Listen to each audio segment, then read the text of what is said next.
नमस्कार मित्रांनो. तर आज आपण काय बघणार आहोत, तुमचा जो CBSEचा आहे 9th ग्रेडचा चॅप्टर आहे तो तुमचा SPLचा तो चॅप्टर आपण बघणार आहोत. त्याचं नाव आहे कॉन्स्टिट्यूशनल डिझाईन. काय नाव आहे चॅप्टरचं? Constitutional design. ह्याच्यामध्ये आपण काय बघणार आहोत की कॉन्स्टिट्यूशन आपलं किंवा इंडियाचं कॉन्स्टिट्यूशन कशा प्रकारे तयार झालं किंवा कशा प्रकारे त्याच्यामध्ये काय काय चेंजेस झाले किंवा काय काय गोष्टी झाल्या, ह्या गोष्टी पूर्ण आपण ह्या कॉन्स्टिट्यूशनल डिझाईन ह्या चॅप्टरमध्ये बघणार आहोत. तर बघूया आता ही शब्द आपल्या स्टार्टिंग दिलेली ओव्हरव्ह्यू, ह्याचं एवढं आपल्याला काही म्हणजे जस्ट ब्रीफ दिलेलं आहे की चॅप्टरमध्ये काय आहे किंवा कोणत्या गोष्टी आहेत. डायरेक्टली सुरू करूया आपण. Democratic constitution in South Africa. आता इथे बघा काय दिलं आपल्या स्टार्टिंगचं चॅप्टरचं काय heading, democratic constitution in South Africa. तर साऊथ आफ्रिकामध्ये डेमोक्रेटिक कॉन्स्टिट्यूशन कशा प्रकारे झालं किंवा काय गोष्टी घडल्या हे दिले आपल्याला.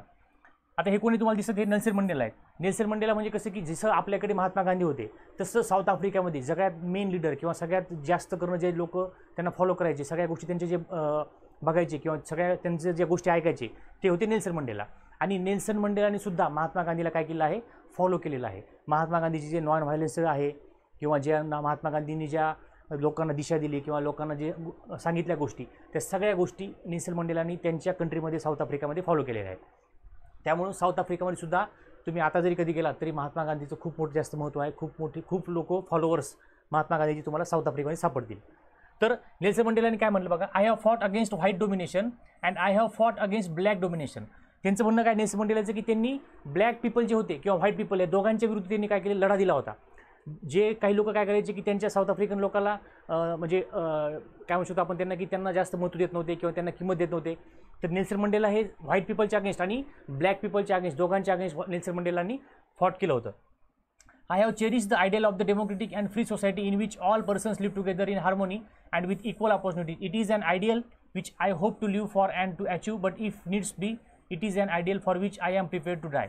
त्यांचं म्हणणं होतं की हे सगळ्या ज्या गोष्टी आहेत की समजा हे सोसायटी इक्वल झाली पाहिजे, सगळं डेमोक्रेसी झालं पाहिजे, सगळ्या गोष्टी सगळ्या चांगल्या झाल्या पाहिजे, ह्या सगळ्या गोष्टी फॉलो करण्यासाठी सगळ्या गोष्टी मला इम्प्लिमेंट करायच्या आहेत आपल्या देशामध्ये आणि त्याच्यासाठी जर मला मरण आलं तरी पण मी काय डाय किंवा मरण्यासाठी मी तयार आहे, असं ह्यांचं नेल्सन मंडेलाचं म्हणणं होतं.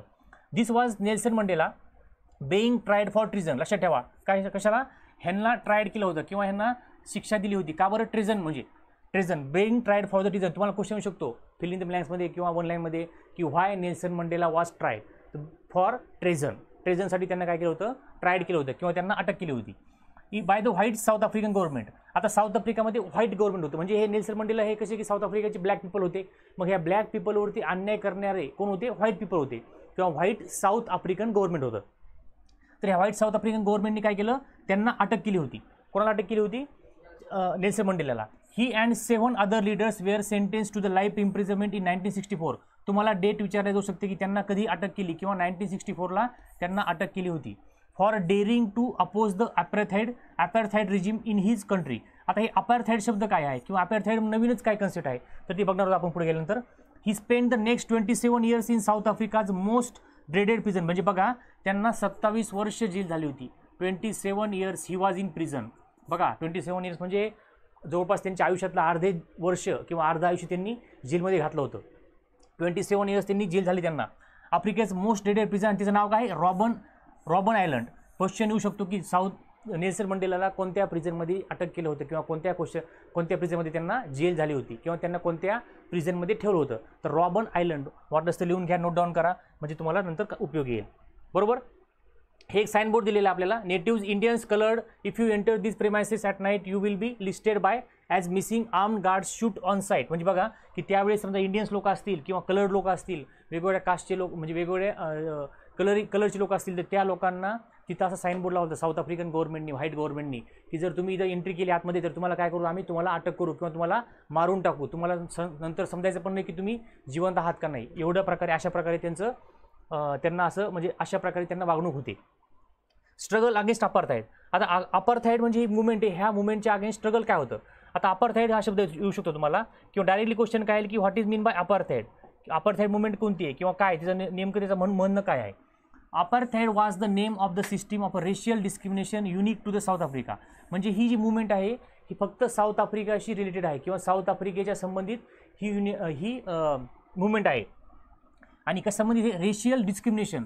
रेशियल म्हणजे वेगवेगळ्या कास्टचे वेगवेगळ्या रेसचे लोक एकत्र राहायचे तर रेशियल डिस्क्रिमिनेशन आहे. The white Europeans impose this system on south Africa. म्हणजे व्हाईट पीपलनी, व्हाईट कोण, व्हाईट हे युरोपियन लोक होते जे साऊथ आफ्रिकेवरती त्यांचं राज्य होतं किंवा त्यांचं गव्हर्नमेंट होतं. ह्या लोकांनी, साऊथ आफ्रिकन, ह्या व्हाईट युरोपियन लोकांनी ही सिस्टीम साऊथ आफ्रिकावरती यांनी इम्पोज केली होती. During the 17th and 18th centuries the trading companies from Europe occupied it with arms and force in the way they occupied India. म्हणजे जसं इंडियाला त्यांनी ऑक्युपाय केलं होतं त्याच प्रकारे युरोपियन कंपनीनी, म्हणजे बघा देशामध्ये, जगामध्ये तुम्हाला माहीत असेल तर जगामध्ये युरोपियन कंट्रीज ज्या होत्या, ह्या युरोपियन कंट्रीजनं पूर्ण जगावरती राज्य केलं होतं. युरोपियन कंट्रीजचं एकच काम होतं की बाकीच्या ठिकाणी जायचं, त्या देशावरती राज्य करायचं, तिथला सगळा माल घ्यायचा, सगळ्या गोष्टी जमा करून घ्यायच्या आणि काय करायचं, आपलं स्वतंत्र आपण राहायचं किंवा हे सगळ्या गोष्टी काय करायच्या त्यांच्या देशामध्ये ट्रान्सपोर्ट करायच्या. त्यांनी इंडियाला जसं केलं होतं तसंच त्यांनी साऊथ आफ्रिकाला पण केलं होतं. तुम्ही बघताल पोर्तुगीज, फ्रेंच, डच, ब्रिटन किंवा वेगवेगळे ज्या कंट्रीज आहेत सगळ्या कंट्री ह्या युरोपियन कंट्रीज तुम्हाला दिसतील. तर ह्या कंट्रीने काय केलं की बसं बाय फोर्स किंवा आर्म्स, जसं डोकं लावून म्हणजे त्यांना जसं वाटेल तसं त्या प्रकारे त्यांनी वेगवेगळ्या कंट्री काबीज केल्या होत्या.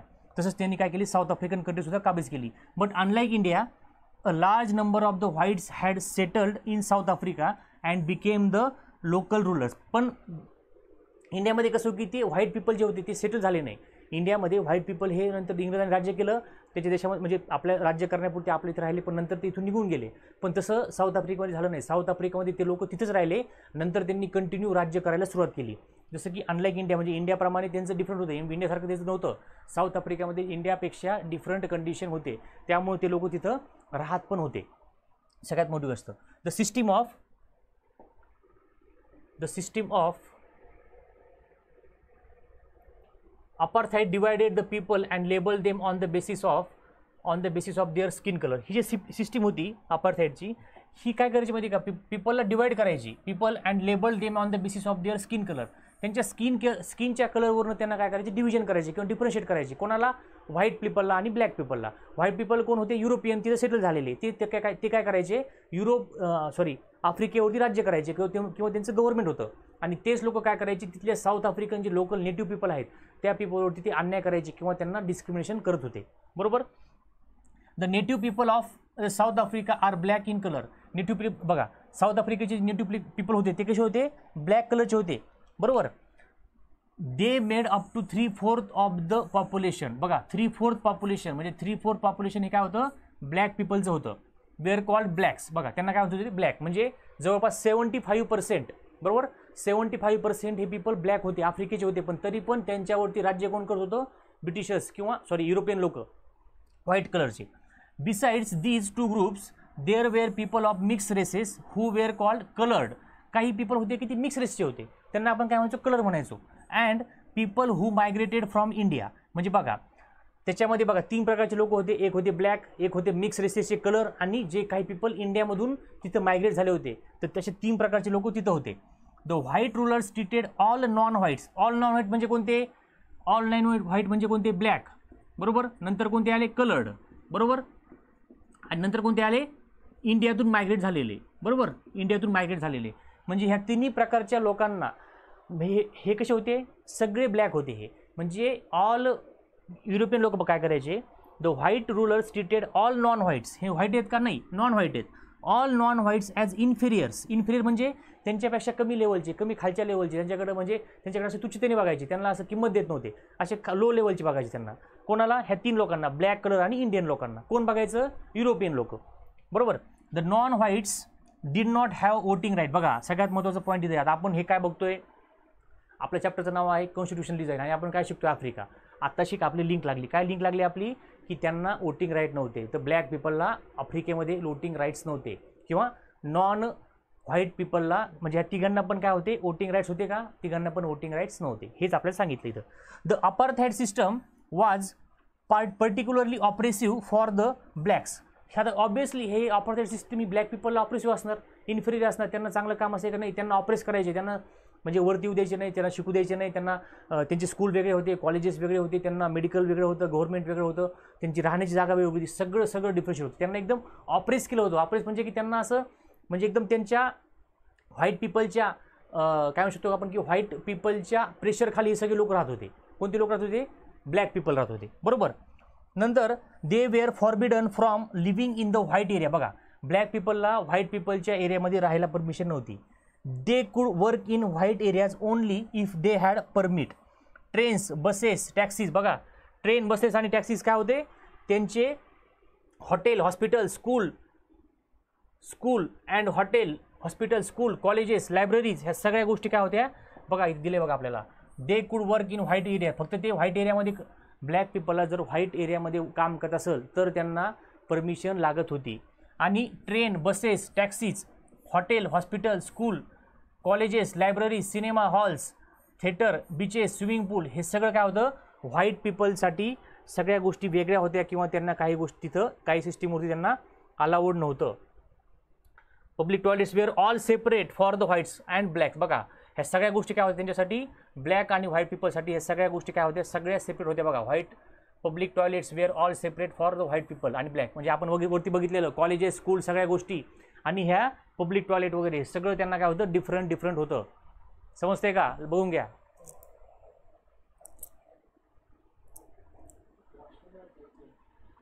समजते का. Next, this was called segregation. ह्याला आपण काय म्हणतो सेग्रिगेशन. सेग्रिगेशन म्हणजे व्हाईट पीपलच्या ज्या गोष्टी होत्या, ज्या कॉमन पर्पजच्या गोष्टी होत्या त्या व्हाईटसाठी वेगळ्या होत्या आणि ब्लॅकसाठी वेगळ्या होत्या, सगळ्या डिफरन्शिएट केलेल्या होत्या. नंतर they could not even visit the churches where the whites worship, म्हणजे जे व्हाईट पीपल्स चर्चमध्ये, आता जास्त लोक तिथे कोणते होते, ख्रिश्चन होते, मग ते लोक चर्चमध्ये जायचे प्रार्थना करण्यासाठी वगैरे. तर व्हाईट पीपलच्या चर्चमध्ये किंवा व्हाईट पीपल ज्या चर्चमध्ये जायचे त्या चर्चमध्ये ब्लॅक पीपलला अलाउड नव्हतं किंवा जायला परमिशन नव्हती. ब्लॅक्स कुड not form associations or prostate against the terrible treatment. बघा म्हणजे ब्लॅक पीपल हे असोसिएशन किंवा एखादी युनिट संघटना किंवा प्रोटेस्ट किंवा गव्हर्नमेंटच्या विरुद्ध आंदोलन वगैरे काही गोष्टी अशा करू शकत नव्हते, त्यांना त्याची परमिशन नव्हती. समजते. Since 1950 the blacks, coloured and Indians fought against the apartheid system. बघा 1950 म्हणजे 1950 हे ब्लॅक पीपल जे तिथले नेटिव्ह होते, कलर पीपल हे मिक्स रेसचे पीपल होते आणि इंडियन पीपल हे तिन्ही लोकांनी काय केलं की त्याच्या सिस्टीमवरती अपार्थाईड सिस्टीमच्या अगेन्स्ट त्यांनी काय केलं, अगेन्स्ट द अपार्थाईड सिस्टीमच्या अगेन्स्ट त्यांनी लढा सुरू केला. They launch protest, marches and strikes. The African National Congress, त्याला काय म्हणतो आपण ANC, काय म्हणतो ANC, African National Congress was the umbrella organisation that led the struggle against the policies of the segregation. This included many workers' unions and the Communist Party. Many sensitive whites also joined the ANC to oppose the apartheid and played a leading role in this.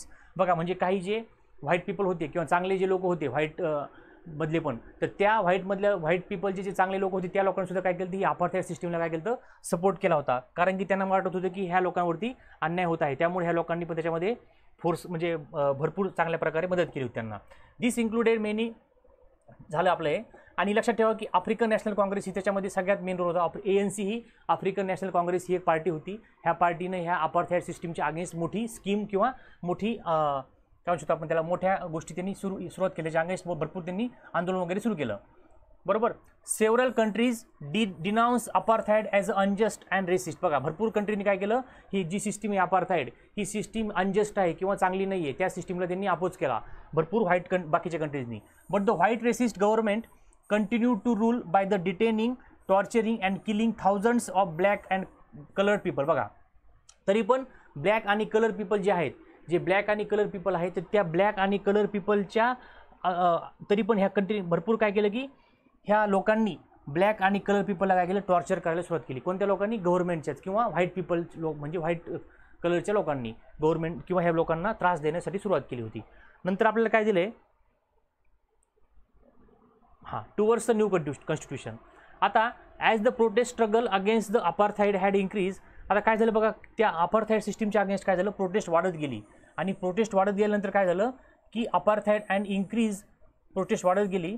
Government realise that they could no longer keep the blacks under their rule through repression. आता काय झालं की ही सगळी जी अपार्थाईड सिस्टीमच्या against जे African National Congress किंवा सगळे black people एकत्र आले, सगळ्या लोकांनी मदत केली, सपोर्ट केला, ही सिस्टीम मोठ्या प्रमाणावरती पूर्ण आफ्रिकेमध्ये पसरली. मग गव्हर्नमेंटला समजलं की आता आपल्याला काय ह्याच्या पुढं काही आपण टिकू शकत नाही. गव्हर्नमेंटला वाटलं की आता आपल्याला काही खरं नाही. मग गव्हर्नमेंटने सरळ काय केलं, the white regime change the policy. मग त्यांनी काय केलं की थोड्या पॉलिसी चेंज करायला सुरुवात केली. Discriminatory laws were repel.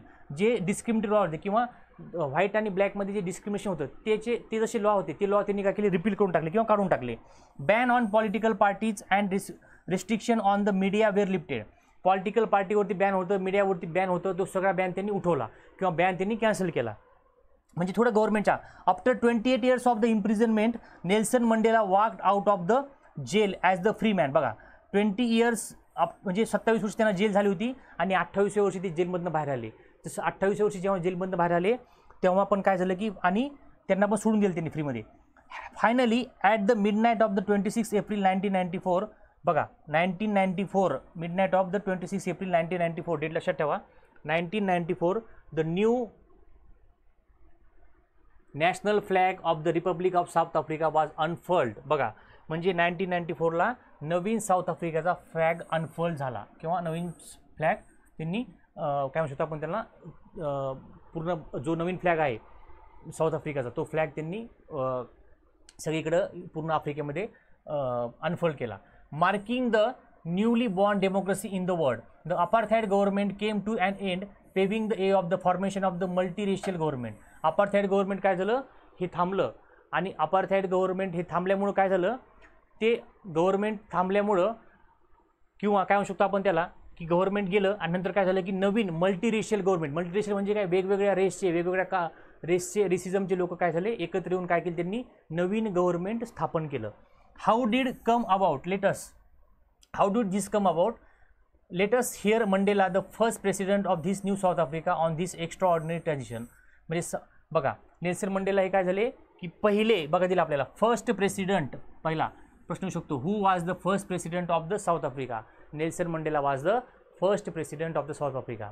तर साऊथ आफ्रिकेचे फर्स्ट प्रेसिडेंट झाले, त्यांनी तिथं भाषण वगैरे केलं, नंतर त्यांनी काही गोष्टी सांगितल्या. नंतर आता हे सगळ्या गोष्टी झाल्या, आता काय की after the emergence of the new democratic South Africa black leaders appeal to fellow. आता हे सगळ्या गोष्टी झाल्या, पण आता पुढं काय करायचं, मग नंतर नवीन गव्हर्नमेंट आलं. After the emergency of the new democratic South Africa black leaders appeal to the fellow blacks to forgive the whites for the atrocities they had committed while in power. बघा म्हणजे ह्यांच्यावरती यांना एवढा अन्याय केला होता व्हाईट पीपलनी, तरी पण ब्लॅक पीपल सत्तेमध्ये आल्यावर काय म्हणले की आपल्यावरती जरी अन्याय केला असेल तरी त्या लोकांना आपण माफ करूया किंवा फॉरगिव्ह करूया. म्हणजे अशा प्रकारे एवढे ब्लॅक पीपल काय म्हणू शकतो आपण ते किती मोठ्या मनाचे होते किंवा काय म्हणू शकतो आपण ते ब्रॉड थिंकिंगचे ब्रॉड माइंडेड लोक होते. त्या लोकांनी काय केलं, व्हाईट लोकांना माफ करण्यासाठी म्हणजे माफ करूया असं सांगितलं त्यांनी. They said let us build a new South Africa based on the equality of the all races and men and women on democratic values social justice and human rights. त्यांचं म्हणणं होतं की आपण नवीन साऊथ आफ्रिका तयार करूया, नवीन south आफ्रिकेचं एक constitution लिहूया, नवीन south आफ्रिकाचा birth करूया आपण. त्याच्यामध्ये सगळे व्हाईट पीपल ब्लॅक पीपल सगळ्या कास्टचे लोक सगळ्या रेसेसचे लोक रेसिझमचे लोक एकत्र येतील. वुमन मेन चिल्ड्रन लहान मुलं मुली सगळे किंवा सोशल गरीब श्रीमंत सोशल इनजस्टिस ह्युमन राईट्स ह्या सगळ्या व्हॅल्यूज काय करूया, सगळ्या गोष्टी आपण काय करूया फॉलो करूया, सगळ्या गोष्टीवरती आपण लक्ष देऊया आणि आपण नवीन साऊथ आफ्रिका तयार करूया. The party that ruled through operation and brutal killings and the party that led the freedom struggle sat together to draw up the common constitution. म्हणजे बघा काय दिलं बघा, the party that ruled through the operation म्हणजे party म्हणजे कोण, the party that ruled through operation म्हणजे काय, व्हाईट पीपल ज्यांनी ब्लॅकवरती अन्याय केला होता, तर ते ब्लॅक पीपल आणि व्हाईट पीपल हे सगळे एकत्र बसले आणि त्यांनी काय केलं, नवीन साऊथ आफ्रिकेचं कॉन्स्टिट्यूशन लिहिण्यासाठी हातामध्ये घेतलं. आफ्टर 2 years ऑफ डिस्कशन, बघा 2 वर्ष डिस्कशन चाललं ह्या गोष्टीवरती की काय करायचं कसं करायचं, आणि त्यानंतर 2 वर्ष डिस्कशन झाल्यानंतर after 2 years of the discussion and debate they came out with the one of the finest constitution in the world has ever had. This constitution gave to its citizens the most extensive rights available in any country. Together they decided that in the search of the solution to the problems nobody should be excluded, no one should be treated as a demon. They agreed that everybody should become part of the solution, whatever they might have done or represented in the past. The preamble, बघा the preamble to the South Africa Constitution. बघा म्हणजे हे south आफ्रिकेच्या प्रिॲम्बल जसं असतं जसं आपल्या Indian कॉन्स्टिट्यूशनचं प्रिॲम्बल आहे. प्रिॲम्बल म्हणजे काय की आपल्या कॉन्स्टिट्यूशनची सुरुवात किंवा आपल्या कॉन्स्टिट्यूशनमध्ये नेमकं काय लिहिलेलं आहे. प्रिॲम्बल म्हणजे काय असतं की कॉन्स्टिट्यूशनचा बेस आहे, पाया आहे, किंवा प्रिएम्बल म्हणजे काय की नेमकं कॉन्स्टिट्यूशनमध्ये काय सांगितले किंवा कॉन्स्टिट्यूशन कशा प्रकारचं असेल, म्हणजे थोडक्यामध्ये प्रिएम्बल वाचलं तर आपल्याला एक प्रकारे कॉन्स्टिट्यूशनची पूर्ण आयडिया येऊन जाते. तर या कॉन्स्टिट्यूशनमध्ये साऊथ आफ्रिकेचे काय सांगितलं बघा, की अगोदरच्या काळामध्ये सगळेजण कोणी कोणाबरोबर कसंही वागलं असेल तरी पण आता इथून पुढे आपण सगळ्यांनी एकत्र वागायचं, चांगलं वागायचं आणि आपल्या कंट्रीला आपण पुढे न्यायचं. कोणी जरी आपल्याला वाईट वागलं असेल अगोदरच्या काळामध्ये तर त्या गोष्टी आपण सोडून द्या पाठीमागे आणि आपल्या कंट्रीला पुढे नेण्यासाठी आपण काय करू शकतो ते ह्या प्रिएम्बलमध्ये त्यांनी सांगितलेलं आहे. हे सगळं प्रिएम्बलचं हा जो पॅराग्राफ आहे साऊथ आफ्रिकाच्या कॉन्स्टिट्यूशनच्या प्रिएम्बलमधलं ह्या सगळ्या गोष्टी त्याच्यामध्ये मेन्शन केलेल्या आहेत. समजते का? हा पॅराग्राफ पूर्ण प्रिएम्बलचा आहे. हे दिले आपल्याला see page 28 sums of this spirit. समजते? नेक्स्ट पुढे काय दिलं बघू आपण आता.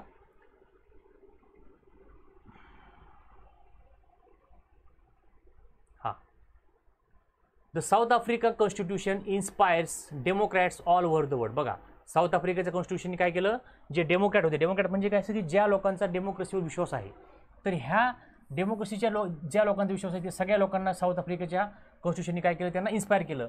अ state denounced by the entire world till 1994 as the most undemocratic one is now seen as the model of democracy. म्हणजे बघा 1994 पर्यंत साऊथ आफ्रिकेला इंडिपेंडन्स मिळालं नव्हतं.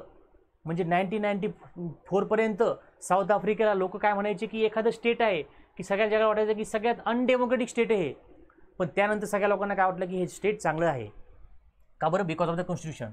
What made this change possible was the determination of the people of the South Africa to work together to transform bitter experiences into the binding glue of the rainbow nation. Speaking on the South African Constitution, Mandela said. बघा south आफ्रिकेच्या constitution जेव्हा बनलं तेव्हा Nelson मंडेलाचं भाषण झालं होतं. त्या भाषणामध्ये त्यांनी ह्या खालचे मुद्दे दिले आहेत, ह्या तुम्ही एकदा रीड करू शकता. याच्यामध्ये काही इम्पॉर्टन्स एवढ्या गोष्टी नसतात, एक जस्ट ओव्हरलुक करा आणि काही डाऊट वगैरे असेल तुम्ही कमेंटमध्ये अवश्य लिहू शकता. बरोबर? बघूया आपण नेक्स्ट पुढं काय दिलं बघा. आता हे आपल्याला एक पिक्चर दिलेलं आहे.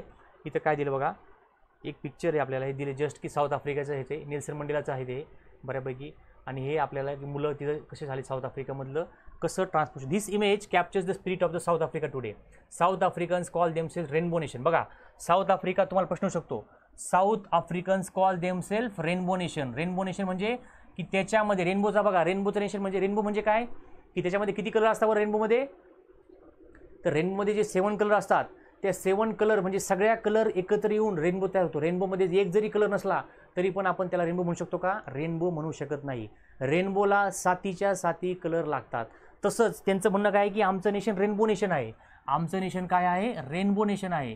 याचा अर्थ काय झाला की आमच्या नेशनमध्ये किंवा आमच्या साऊथ आफ्रिकामध्ये सगळ्या प्रकारचे, सगळ्या रेसिझमचे, सगळ्या कास्टचे किंवा वेगवेगळ्या रेसचे लोक, ब्लॅक व्हाईट मिक्स रेसचे, सगळे इंडियन, हे सगळे लोक आम्ही रेनबोसारखं म्हणजे एकत्र आहोत. आम्ही सगळे वेगवेगळे जरी असलो तरी आमचा एम एकच आहे किंवा आम्ही सगळे एकत्र येऊन आम्ही भांडण न करता किंवा एकत्र येऊन आम्ही एक सुंदर आकृती किंवा एक सुंदर रेनबो जसं सुंदर दिसतो त्याप्रमाणे आम्ही सुंदर काम करू शकतो असं. त्यामुळे त्याला साऊथ आफ्रिकेला काय म्हणतात? Rainbow nation. तुम्हाला ऑब्जेक्टिव्हमध्ये किंवा ट्रू ऑर फॉल्समध्ये किंवा फिल इन द ब्लँक्समध्ये हा क्वेश्चन शकतो. South Africa is also called rainbow nation.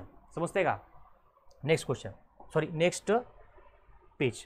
आता पुढे काय दिलं आपल्याला, व्हाय डू वी नीड. आता हे सगळं माहीत झालं आपल्याला की ओके कॉन्स्टिट्यूशन त्यांनी लिहिलं, काय झालं काय नाही झालं, पण आपल्याला कॉन्स्टिट्यूशन का लागतं? व्हाय वी नीड कॉन्स्टिट्यूशन. आपल्याला कॉन्स्टिट्यूशनची गरज का पडते? तर काय असतं की माहिती आहे का की एखाद्या कंट्रीचं एखाद्या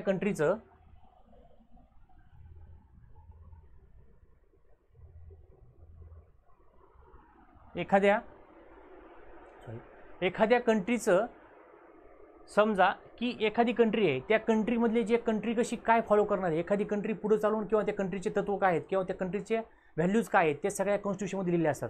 आणि सगळ्यात मेन गोष्ट काय माहिती आहे की समजा एखादा लॉ वगैरे असेल, आपण जर तो ओरली सांगितला तर तो फॉलो होणार नाही. पण जर लॉ लिहिलेला असेल कॉन्स्टिट्यूशनमध्ये, ती जर गोष्ट लिहिलेली असेल तर ती गोष्ट ईच अँड एव्हरी पर्सनला कंपल्सरी बाइंडिंग असते, ती गोष्ट फॉलो करावं लागते. त्यामुळे प्रत्येक कंट्रीला कॉन्स्टिट्यूशनची गरज असते.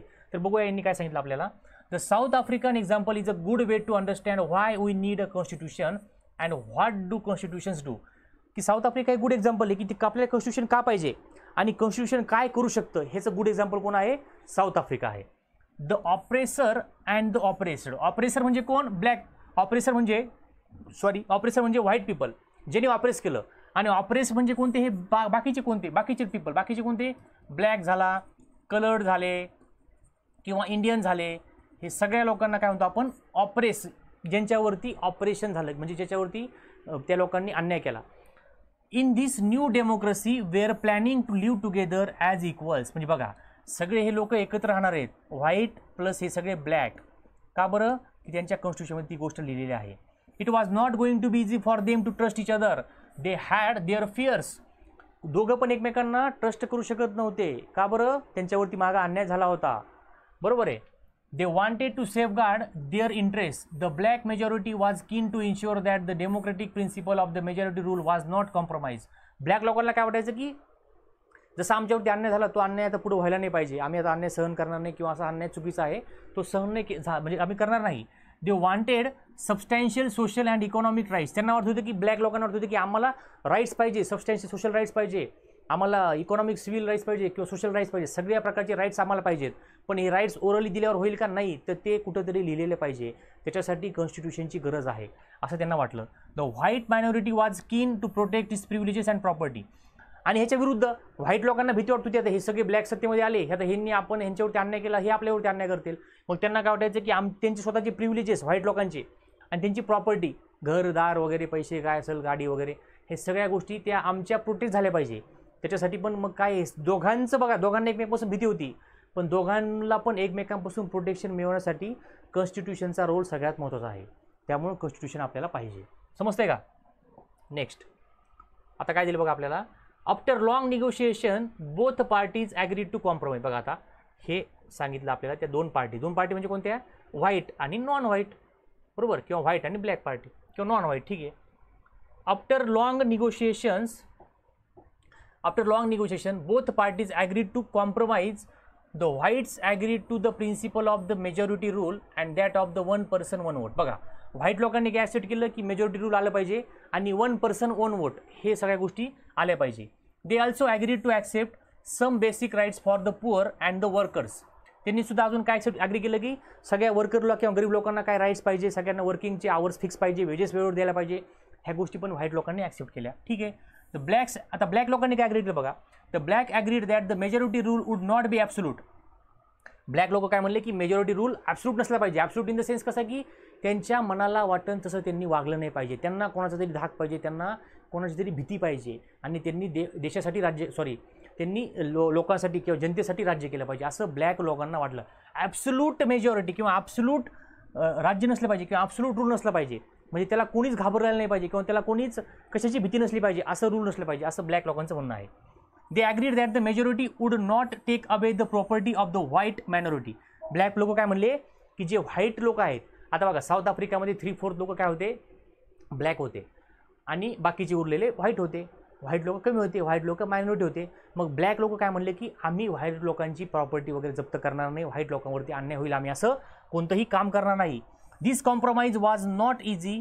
How was this compromise going to be implemented? Even if they manage to trust each other, what was the guarantee that this trust will not be broken in future? आता या सगळ्या गोष्टी काय झाल्या, त्यांचे एकमेकांचे डिसिजन झाले, बोलल्या, मीटिंगमध्ये ठरल्या. पण आताचे लोक ठीक आहे, उद्याच्याला ह्यांची मुलं असतील किंवा बाकीचे फ्युचर जनरेशन असतील, ते लोक ह्या गोष्टी फॉलो करतील का? किंवा एका पार्टीने केलं दुसरी पार्टी फॉलो केलं का? मग ह्याच्यासाठी काय पाहिजे? कुठंतरी लिहिलेल्या गोष्टी पाहिजे किंवा रिटर्न पाहिजे. तेव्हा काय होईल की पुढच्या येणाऱ्या पिढी, पुढची नवीन जनरेशन जी येईल ती जनरेशन ती गोष्ट फॉलो करल. आणि कोणी जर त्याच्यामधले एखादी रूल तोडला तर त्यावेळेस आपण दाखवू शकतो की बघा तुम्ही ह्याच्यावरती साईन केलं होतं, त्यावेळेस असं असं लिहिलं होतं, तुम्ही ह्या गोष्टी तुम्ही मान्य केल्या होत्या, आता तुम्ही त्या गोष्टीपासून बाजूला जाऊ शकत नाही. त्यामुळे रिटर्न डॉक्युमेंट म्हणजे कॉन्स्टिट्यूशन गरजेचं आहे. समजतंय का? नेक्स्ट आता काय दिलं बघा आपल्याला. The only way to build and maintain trust in such situation. आता हे बघा हे सगळं the only way to build and trust maintain such situation it is to write down the some rules of the game that everyone would abide by. मग यासाठी काय की काहीतरी रूल पाहिजे किंवा लिहिलेलं पाहिजे. These rules lay down the how the rulers are to be chosen in future. These rules also determine what the elected governments are empowered to do and what they can not do. Finally these rules decide the rights of the citizen. बघा म्हणजे याचा अर्थ काय की कॉन्स्टिट्यूशनची गरज काय हे सगळं ह्या पॅरेग्राफमध्ये दिलेलं आहे. कोणी कोणत्या गोष्टी फॉलो केल्या पाहिजे, राईट्स कोणाचे पाहिजे, प्रत्येकाला युनिव्हर्सल ॲड्रेस सफरेज पाहिजे, प्रत्येकाला वोटिंगचा राईट्स वगैरे पाहिजे, हे सगळे अधिकार, हे सगळ्या गोष्टी इथं लिहिलेल्या आहेत. These rules will work only if the winner can not change them very easily. आणि हे रूल एखादी पार्टी जर जिंकली, एखादी पार्टी सत्तेमध्ये आली, तर त्या पार्टीने हे रूल्स चेंज केले नाही पाहिजे, तेव्हा कुठे ह्या गोष्टी फॉलो होतील. This is what the South African did. They agreed on the some basic rules. They also agreed that these rules will be supreme, that no government will be able to ignore this set of the basic rules is called constitution. म्हणजे basic rule असते जे आपले काही basic rule जे mention केले आहेत, हे सगळे बेसिक रूलला आपण काय म्हणतो, कॉन्स्टिट्यूशन म्हणतो. काय म्हणतो आपण त्याला, कॉन्स्टिट्यूशन म्हणतो. समजतंय का? आता कॉन्स्टिट्यूशन लिहितो आपण, पण ते काय सोपं काम आहे का? नाही आहे. Constitution making is not unique to South Africa. Every country has diverse groups of the people. बघा, फक्त साऊथ आफ्रिका जगामध्ये एक गोष्ट केली का? नाही. भरपूर बाकीच्या कंट्री असतील, अमेरिका असेल, चीन म्हणजे फ्रान्स असेल, ब्रिटन असेल, इंडिया असेल, सगळ्या कंट्रीजनं काय केलं आहे, कॉन्स्टिट्यूशन ऑलरेडी लिहिलेलं होतं. त्या काळातली गोष्ट आहे. Their relationship may not have been as bad as that between the whites and the blacks in South Africa, but all over the world. बघा, सगळ्या जगामध्ये people have differences of the opinion and interest. Whether democratic or not, most countries in the world need to have these basic rules. This applies not just to the government. Any association needs to have its constitution. It could be a club in your area, a cooperative. बघा, म्हणजे जेवढ्या association आहे, म्हणजे समजा आपण एखाद्या सोसायटीमध्ये राहतो, तर आपल्या सोसायटीमध्ये पण रूल्स आहेत काय गोष्टीचे. कोणी किती वाजता आलं पाहिजे, कोणी कुठे गेलं पाहिजे, काय. आपल्या सोसायटीला पण चेअरमन आहे, सगळ्या गोष्टी आहेत. सोसायटी और political party they all need a constitution. एखादी पार्टी असेल, एखादी सोसायटी असेल, एखादी संघटना असेल, ह्या सगळ्यांना काय आहे, कॉन्स्टिट्यूशनची गरज पडते. आणि सगळ्यांचं काय आहे, कॉन्स्टिट्यूशन लिहिलेलं आहे. काही रिटर्न नियम्स आहेत, काही रिटर्न गोष्टी आहेत. तर का बरं आहेत की सगळ्यांनी फॉलो केल्या पाहिजे आणि सगळ्यांनी त्या गोष्टी लक्षात ठेवायला पाहिजे. बरोबर. नंतर the constitution of a country is a set of the written rules. Constitution म्हणजे काय आहे, the constitution of a country is a set of the written rules that are acceptable by the people living together in a country. बघा, question जर आला, what is mean by constitution, कॉन्स्टिट्यूशनची definition लिहा, तर तुम्ही काय लिहिताल, the constitution of a country is a set of the written rules. Written रूलचा सेट आहे, पण कसा आहे, रिटर्न रूलचा आहे. Set of the written rules that are accepted by all the people living together. आणि हा सेट कोणी ॲक्सेप्ट केलेला आहे, तिथं राहणाऱ्या सगळ्या लोकांनी ॲक्सेप्ट केलेला आहे. समजतंय का? Constitution is the supreme law that determines the relationship among people living in the territory called citizens and also the relationship between the people and the government. A constitution does many things. Constitution काय करतं, भरपूर साऱ्या गोष्टी किंवा भरपूर गोष्टी constitution काय करतं, कॉन्स्टिट्यूशन भरपूर सगळ्या गोष्टी कॉन्स्टिट्यूशन फॉलो करतं किंवा कॉन्स्टिट्यूशनमध्ये भरपूर सगळ्या गोष्टी लिहिलेल्या असतात. समजतंय का? नेक्स्ट, आता कोणत्या कोणत्या गोष्टी कॉन्स्टिट्यूशनमध्ये असतात बघा, आपल्याला दिलेलं आहे first, second, third, fourth.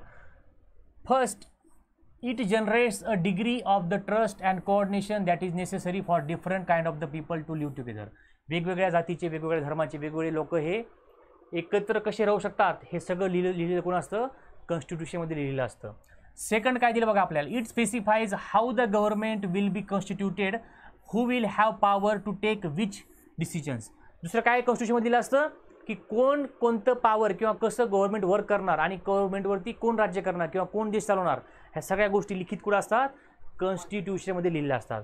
Third काय दिलं आपल्याला, it lays down the limits on the power of the government and the tells us what the rights of the citizens are and. की आता काय होतं की प्रत्येक वेळेस गव्हर्नमेंट पण बरोबर असू शकत नाही ना, तर गव्हर्नमेंटनी कसं वागलं पाहिजे, गव्हर्नमेंटला कोणते लॉ अबाइडिंग आहेत, कोणत्या गोष्टी बाइंडिंग आहेत, ह्या सगळ्या गोष्टी गव्हर्नमेंटच्या त्या कॉन्स्टिट्यूशनमध्ये लिहिलेल्या असतात. समजते का? नेक्स्ट काय दिलं बघा आपल्याला, फोर्थ नंबर, इट एक्सप्रेसेस, काय दिलं आपल्याला fourth number, it expresses the aspirations of the people about creating a good society.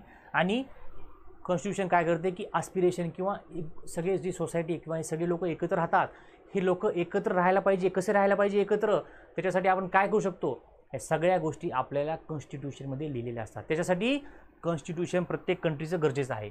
All countries that have constitutions are not necessary democratic.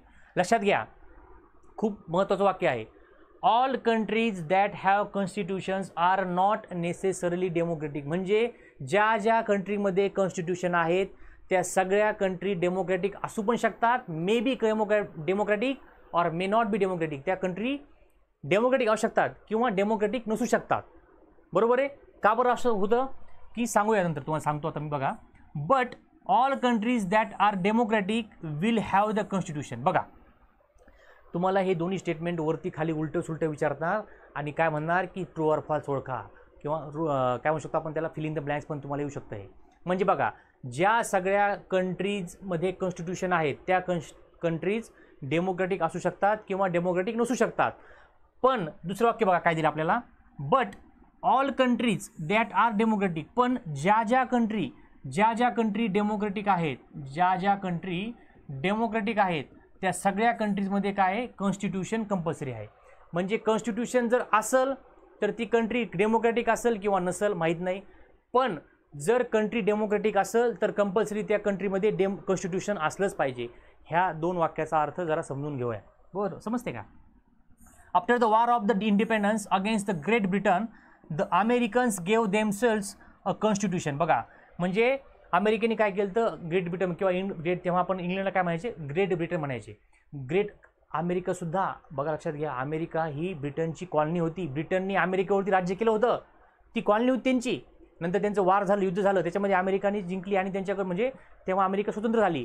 तेव्हा नंतर त्यांनी काय केलं होतं, स्वतःसाठी काय केलं होतं, कॉन्स्टिट्यूशन आपण लिहिलं होतं, कोणी अमेरिकेनं. After the revolution the French people. बघा आपण बघितलेलं आहे, आपल्याला माहिती आहे फ्रेंच रिव्होल्यूशन चॅप्टर आपण हिस्ट्रीमध्ये बघितलं आहे. त्याच्यामध्ये रिव्होल्यूशन झाल्यानंतर काय केलं होतं, कॉन्स्टिट्यूशन लिहिलं होतं. बघा after the revolution the French people approved a democratic constitution.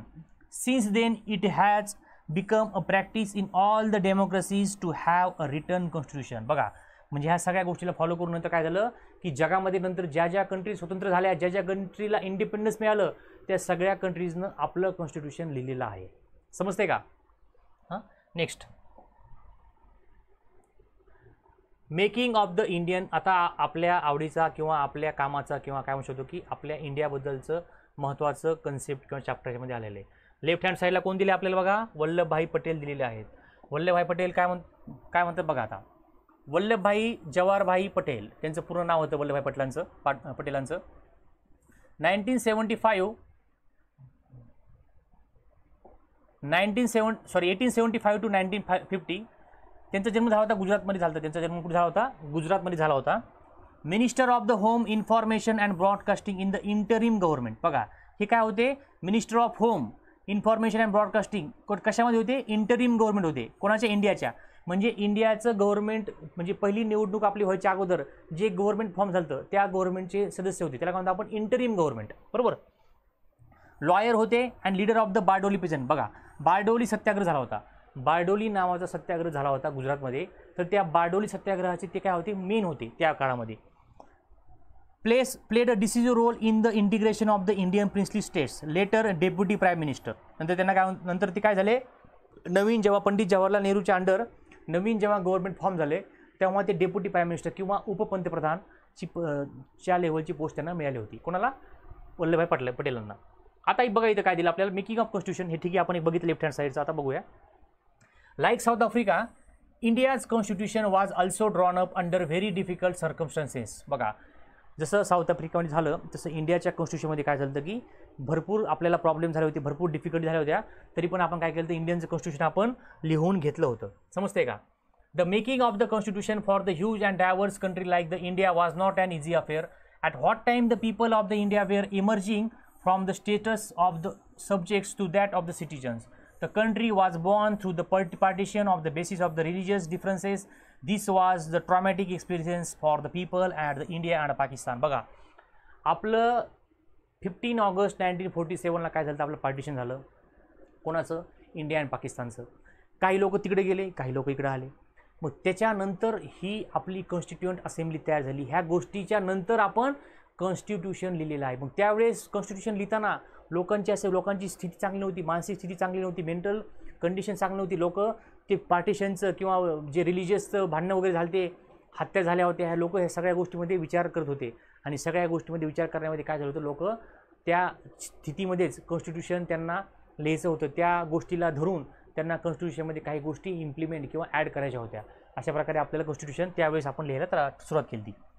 बघा काय दिलं आपल्याला, at least 10 lakh people were killed on both side. बघा 10 लाख लोक काय झाले होते त्यावेळेस पार्टिशनमुळे मारले गेले होते. 10 lakh is not a small number, 10 lakh is not small number. 10 lakh लोकांना पाकिस्तानमधले असतील किंवा इंडियामध्ये असतील 10 लाख लोक हे पार्टिशनमध्ये मेले होते किंवा मारले गेले होते.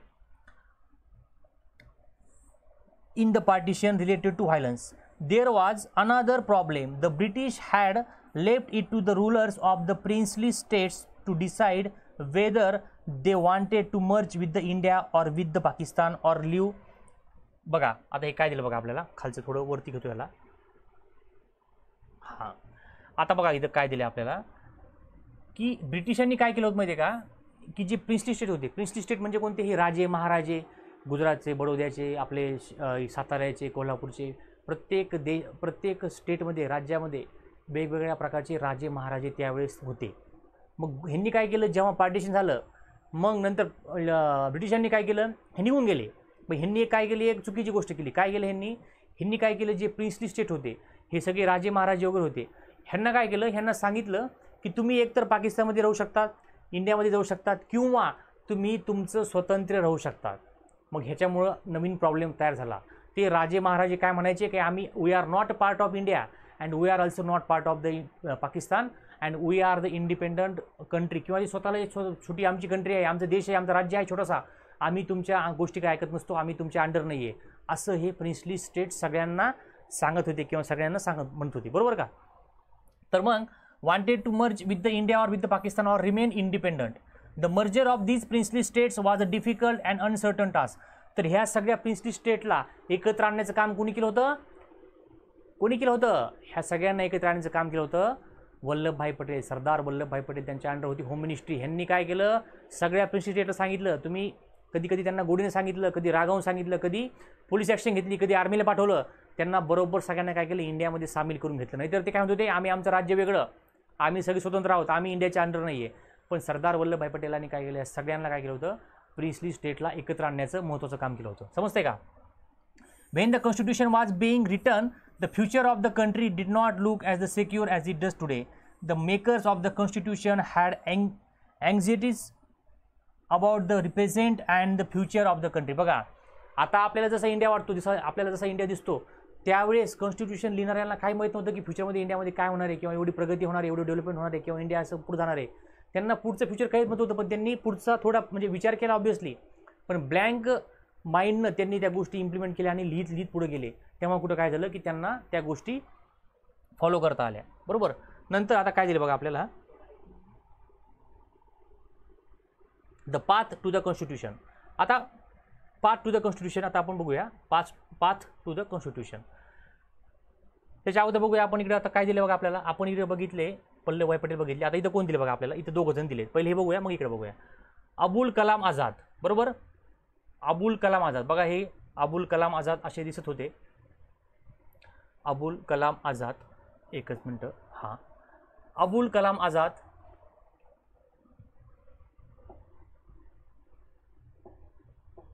1888 to 1958.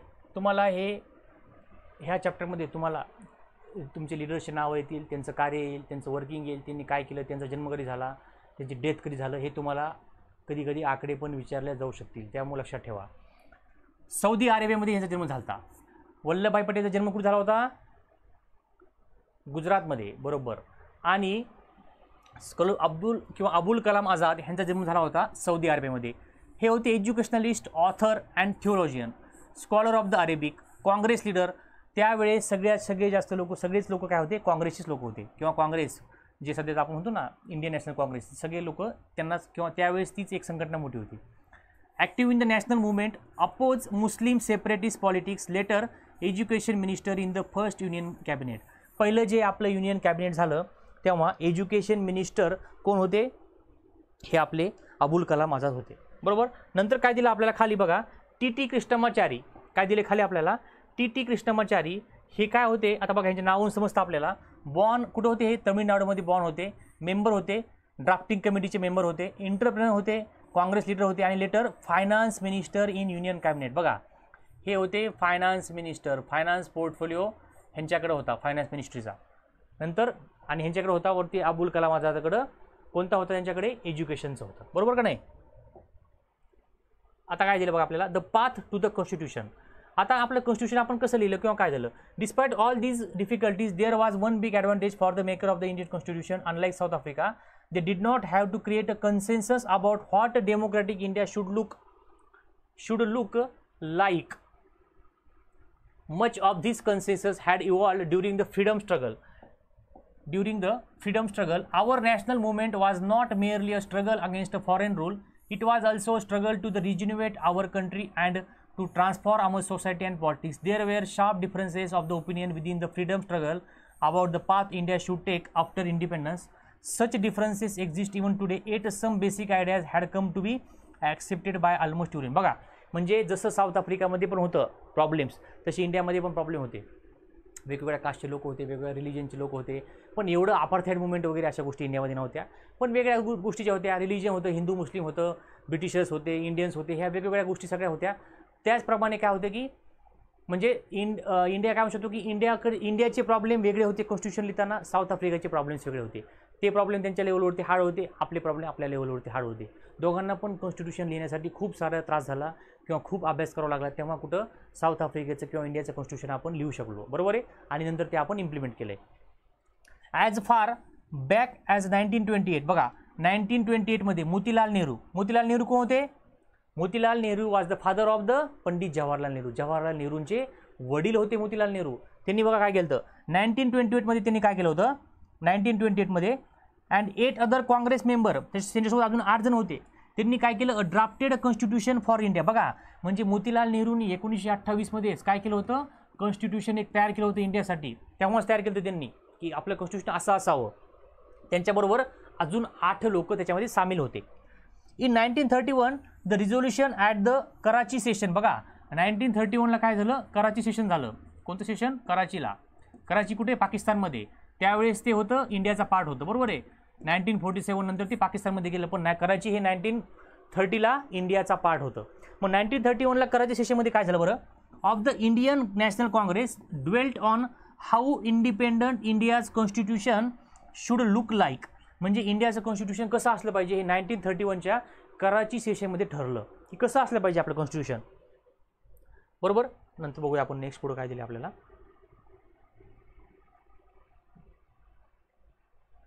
Both these documents were committed to the inclusion.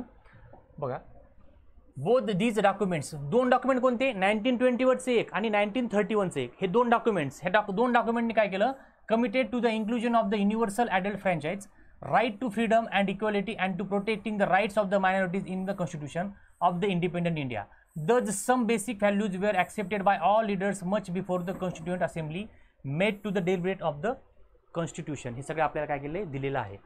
The familiarity with the political institutions of the colonial rule also helped develop an agreement over the institutional design. The British rule had given voting rights only to a few. बघा ब्रिटिशांनी काय केलं होतं, वोटिंगचा अधिकार फक्त काही लोकांना दिला होता. On that basis the British had introduce very weak legislatures.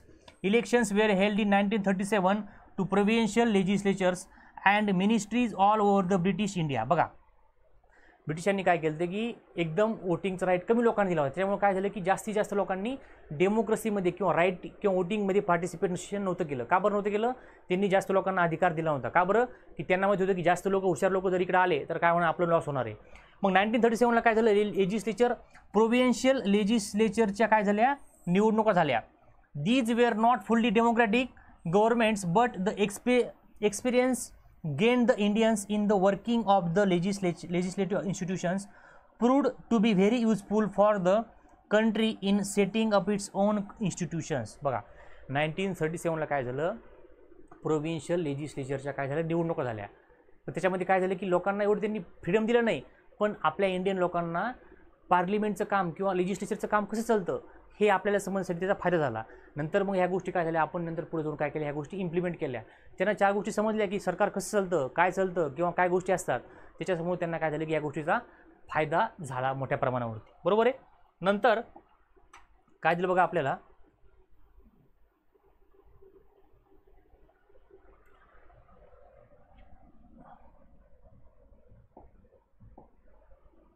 provincial legislature and ministries all over the British India.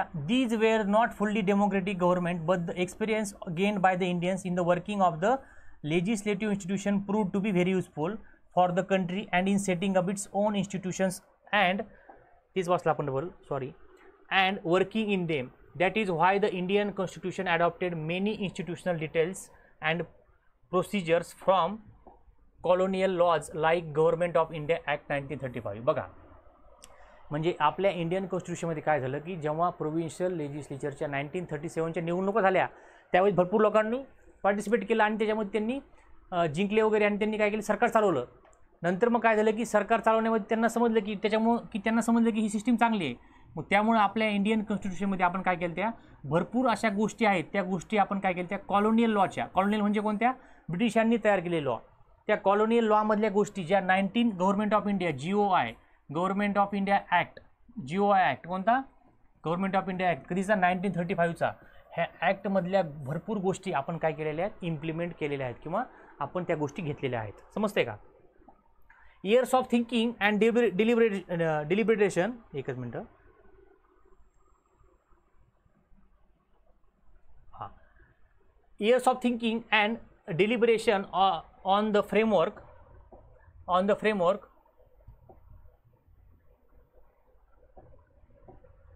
years of thinking and deliberation on the framework of the constitution had another benefit.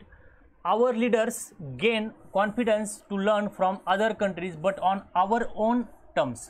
आपल्या लीडरनी काय केलं की ह्या भरपूर गोष्टी त्या दुसऱ्या कंट्रीच्या implement केल्या, पण आपल्या गोष्टीवर आपल्या मनाच्या, म्हणजे आपल्याला जर चांगलं वाटलं तर आपण त्या गोष्टी काय घेतल्या, फॉलो केल्या किंवा घेतल्या. Many of our leaders were inspired by the ideals of the French revolution. बघा, फ्रेंच रिव्होल्यूशन जे झालं होतं, आपण जे बघितलं हिस्ट्रीमध्ये फ्रेंच रिव्होल्यूशन, तर त्या हिस्ट्रीमधल्या फ्रेंच रिव्होल्यूशनला सुद्धा आपल्या कंट्रीमध्ये काय केलं होतं, त्याला आयडियल मानलं आणि त्यांच्यासुद्धा गोष्टी आपण आपल्या कॉन्स्टिट्यूशनमध्ये काही प्रमाणामध्ये इम्प्लिमेंट केलेल्या होत्या. The practice of the parliamentary democracy in Britain and the bill of the rights in US. बघा, म्हणजे फ्रेंच रिव्होल्यूशन झालं किंवा पार्लिमेंटरी डेमोक्रेसी कुठं ब्रिटनमधली झाली किंवा बिल ऑफ द राईट्स हे USA एक डॉक्युमेंट आहे, ह्या तिघांना पण आपण काय केलं, फॉलो केलं आणि आपल्या कॉन्स्टिट्यूशनमध्ये त्या गोष्टी ॲड केल्या. The socialist revolution in the Russia had inspired many Indian. बघा, रशियाचं जे रिव्होल्यूशन झालं, सोशलिस्ट रिव्होल्यूशन, ते सुद्धा आपल्या कंट्रीनं इम्प्लिमेंट केलं. हिस्ट्रीमध्ये शिकलोय आपण. To think of the shaping of the system based on the social and economic equality. 8 म्हणजे बघा, एवढ्या मोठ्या प्रमाणावरती काय केलं तर आपण सगळ्या गोष्टी फॉलो केल्या बाकीच्या कंट्रीच्या. 8 they were not simply in imitating what others had done. At each step they were questioning whether these things suited to the country. All these factors contributed to the making of our constitution. बघा, हे सगळे फॅक्टरने काय केलं, आपल्या कॉन्स्टिट्यूशनला तयार करण्यासाठी मदत केलेली होती किंवा केलेली आहे. The constituent assembly. आता कॉन्स्टिट्यूशन लिहिण्यासाठी एक असेंब्ली असते. असेंब्ली इन द सेन्स की काही लोक एकत्र आले, एका ठिकाणी बसले, त्यांनी डॉक्युमेंट लिहिले, व्हेरीफाय केले, डिबेट झाले, गोष्टी झाल्या, काही गोष्टी चुकीच्या वाटल्या त्या कॅन्सल केल्या.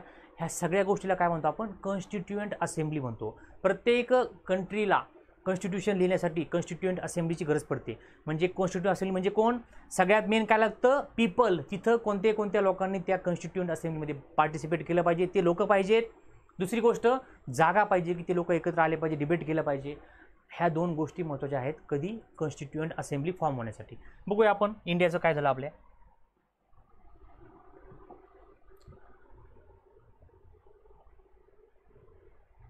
The Constituent Assembly, who then were the makers of the Indian Constitution, you will find here very brief sketch. बघा, आपल्या इंडियन कॉन्स्टिट्यूशनमध्ये कोण कोण होतं, some of the leaders who played an important role in the constitution, making of important. ठीक आहे.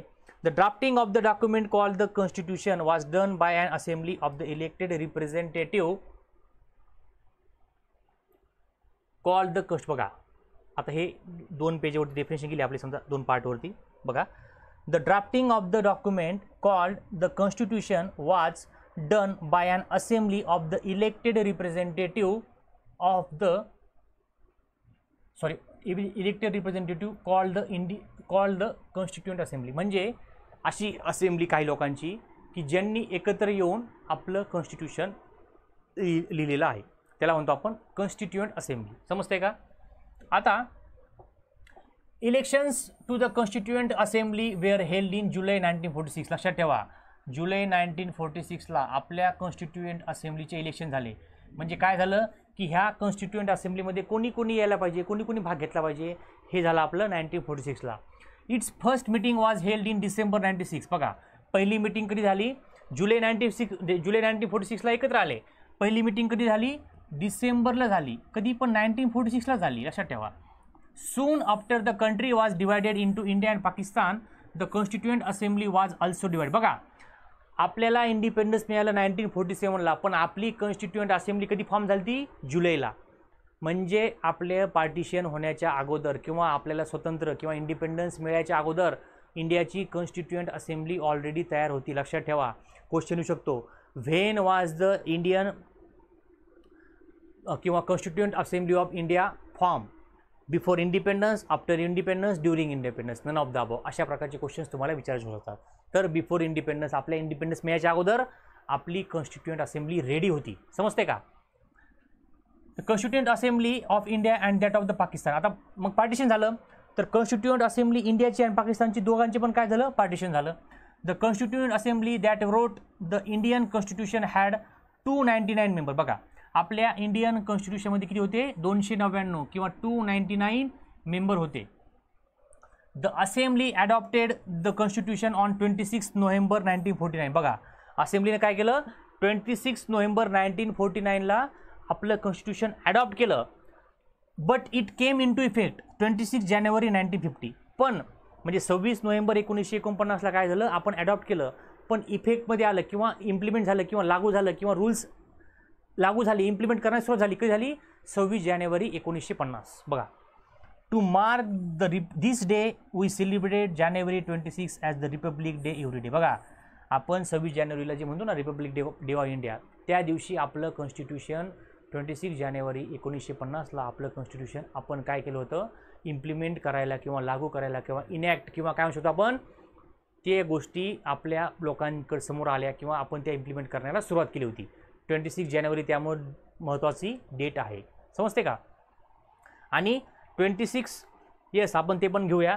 आणि 26 नोव्हेंबरला काय झालं होतं, हे कॉन्स्टिट्यूशन असेंब्ली अडॉप्ट झाली होती. लक्षात ठेवा. आपले हे जे राहिलेले आहेत ते आपण घेऊया, एकदा पूर्ण हे पॅराग्राफ संपून टाकूया, बाकीचे घेऊया आपण हा इथपर्यंत झाल्यावर. Why should I accept the constitution made by this assembly more than 7 decades ago? We have already noted that one reason above.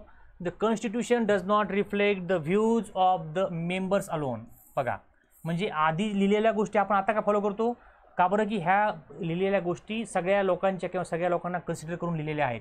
It expresses the broad consensus of its time. Many countries of the world have had to rewrite their constitution afresh because of the basic rules were not acceptable to the major social groups of the political parties. In some other countries, the constitution exists as a piece of the paper. No one actually follows it. म्हणजे काही आपल्या कंट्रीचं constitution इतकं व्यवस्थित लिहिलेलं आहे, आपण इतक्या मस्त म्हणजे सगळ्या लोकांना फॉलो, सगळ्या सोशल कास्टचे असतील, सगळ्या जातीचे धर्माचे लोक असतील, सगळ्यांना धरून आपण लिहिलं आहे, त्यामुळे आपलं कॉन्स्टिट्यूशन सगळ्यांनी ॲक्सेप्ट केलं आहे. काही कंट्रीमध्ये लोकांना काय झालं, काही कंट्रीला कॉन्स्टिट्यूशन परत रिराईट करावं लागलं कारण ते लोकांना ॲक्सेप्ट नव्हतं. तसं इंडियामध्ये झालेलं नाही आहे. बरोबर. The experiences of our constitution is different. Experience of the over the last half century, several groups have questioned some provisions of the constitution, but भरपूर लोकांनी आपल्या कॉन्स्टिट्यूशनला क्वेश्चन केला, पण कोणीही कॉन्स्टिट्यूशन चुकीचं आहे असं म्हणलेलं नाही आहे. क्वेश्चनिंग करायला काही प्रॉब्लेम नाही आहे. But no large social group or political party has ever question the legitimacy of the constitution itself. कॉन्स्टिट्यूशनमध्ये प्रॉब्लेम असतील, थोडंफार सांगितलं असं केलं, तुमचं केलं असं, ह्या गोष्टी सगळ्या आतापर्यंतचे पॉलिटिकल पार्टीजने वगैरे काही सोशल ग्रुपनं एकत्र सांगितल्या, पण आपल्या कॉन्स्टिट्यूशनची लेजिटिमसी किंवा लेजिटिमसी म्हणजे लिगलिटी किंवा कॉन्स्टिट्यूशन चुकीचं आहे, लिगली नाही आहे किंवा काही कामाचं नाही असं कोणतीच पार्टी किंवा असं कोणतीच ऑर्गनायझेशन म्हणलेली नाही आहे, कारण आपण कॉन्स्टिट्यूशनच तेवढं व्यवस्थितरित्या तयार केलेलं आहे. This is an unusual achievement for the Indian constitution. The second reason for accepting the constitution is that the constituent assembly represented the people of the India. There was no universal adult franchise at that time, so the Constituent Assembly could not have been chosen directly by all the people of the India. म्हणजे directly all the people of the इंडियाने choose केलं का ते नाही, पण indirectly जे 1937चं जे झालं का इलेक्शन, जे लेजिस्लेचर त्या टाईपमध्ये जे सगळ्या जातीचे, सगळ्या कास्टचे, वेगवेगळ्या रिजनचे लोकांना एकत्र आणून कॉन्स्टिट्युएंट असेंब्लीमध्ये त्यांना बसवलं होतं. आणि मग त्यामुळे काय झालं की सगळ्या लोकांना इनडायरेक्टली त्या सगळ्या लोकांनी तिथं काय केलं होतं, पार्टिसिपेट केलं होतं असं त्यांचं म्हणणं होतं. आता हे बघूया आपण की हे लेफ्ट हँड साईडचे थोडे 2-4 आपल्याकडं व्यक्ती आहेत, त्या व्यक्तींना आपण थोडं अभ्यास करूया आणि मग पुढे जाऊया. आता काय दिलं बघा आपल्याला, डॉक्टर राजेंद्र प्रसाद. कोण हे डॉक्टर आहेत, doctor Rajendra Prasad. Born in Bihar, president of the constitution ठेवा, कॉन्स्टिट्यूएंट असेंब्लीचे प्रेसिडेंट कोण होते, डॉक्टर राजेंद्र प्रसाद. हे होते लॉयर होते, known for his role in Champaran Satyagraha. Champaran Satyagraha कुठं झाला, बिहारमध्ये. आठवते का, महात्मा गांधींनी केला होता. तेव्हा इथं पण ह्यांचा रोल होता, राजेंद्र प्रसाद यांचा. 3 times the president of the Congress, later the first president of India. बघा म्हणजे कॉन्स्टिट्यूएंट असेंब्लीचे पण कोण होते, प्रेसिडेंट. आणि इंडियाच्या पहिले प्रेसिडेंट, भारताचे पहिले राष्ट्रपती पण हेच होते आणि कॉन्स्टिट्यूएंट असेंब्लीचे पण राष्ट्रपती हेच होते, लक्षात ठेवा. खूप महत्त्वाची व्यक्ती आहे. नंतर Jaipal Singh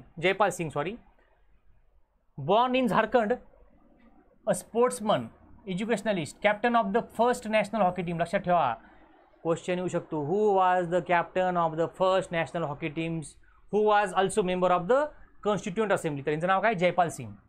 founder president of the Adivasi Mahasabha, later founder of the Jharkhand party. नंतर S C Mukherjee, born in Bengal, the vice chairman of the constitution. बघा व्हाईस चेअरमन होते हे कोणाचे, कॉन्स्टिट्यूएंट असेंब्लीचे चेअरमन किंवा मेन प्रेसिडेंट कोण होते, राजेंद्र प्रसाद. आणि हे होते vice chairman. Reputed author, educationalist, Congress member of the All India Christian Council and the Bengal legislative assembly, later governor of West Bengal. आणि हे काय होते, वेस्ट बेंगालचे गव्हर्नर पण हे राहिलेले होते त्यांच्या काळामध्ये. ठीक आहे, next.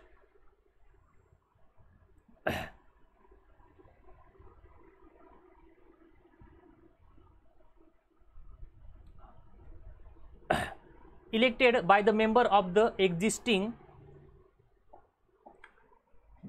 Existing provincial legislature that we mention above. बघा म्हणजे 1937ला जे निवडणुका झाल्या होत्या, सॉरी 1937लाच आपल्या हे चालत्या लेजिस्लेचर. आपण इथे बघितले ह्या पेजवरती, एक मिनिट आपण परत एकदा चेक करूया. जेव्हा आपल्या लेजिस्लेचरच्या निवडणुका झाल्या होत्या